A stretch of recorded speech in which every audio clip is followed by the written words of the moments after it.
menvonis makam palsu yang dilakukan oleh organisasi masyarakat sebagian oknum.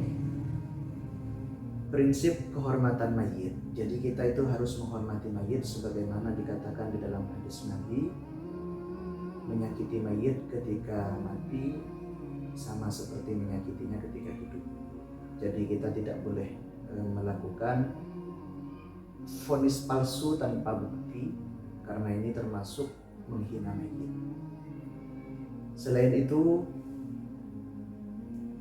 ulama melakukan konsensus, artinya ijma.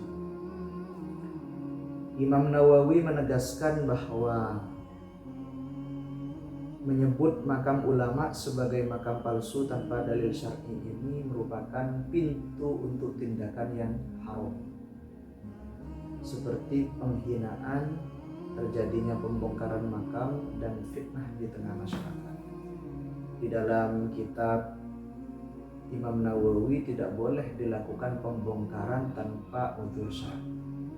Dan yang jelas vonis palsu ini belum ada bukti yang konkret akan kepalsuannya.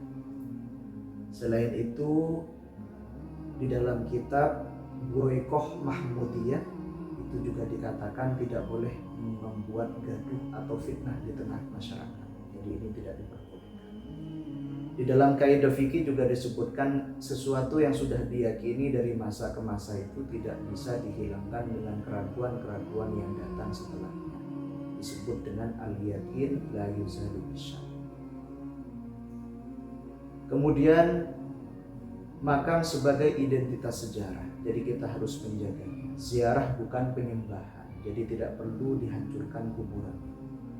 Kemudian pemalsuan, vonis palsu juga menyebabkan fitnah sosial yang sangat luar biasa, dan ini bentuk dari ketidakbolehan di dalam agama. Mayoritas makam wali atau ulama yang divonis palsu itu tidak memiliki bukti. Kalaupun ada bukti, maka harus dengan bukti yang sangat konkret dan tidak terbantahkan. Maka itu tidak boleh karena mengandung dusta, penghinaan, dan membuka jalan kepada pembongkaran yang itu tidak boleh menurut fikih ulama Ahlus Sunnah wal Jamaah. Dalam akal sehat, tuduhan seperti ini tidak berdasar dan justru menimbulkan fitnah sosial serta menghapus jejak sejarah Islam. Jadi ini sangat ironi. Sikap yang benar adalah menjaga kehormatan kuburan, menguatkan tradisi ziarah dengan akidah yang lurus, dan melawan fitnah kelompok perusak dengan dalil ilmiah dan dalil hukum, baik hukum negara atau hukum Islam. Baik, terima kasih. Itu saja yang bisa saya sampaikan.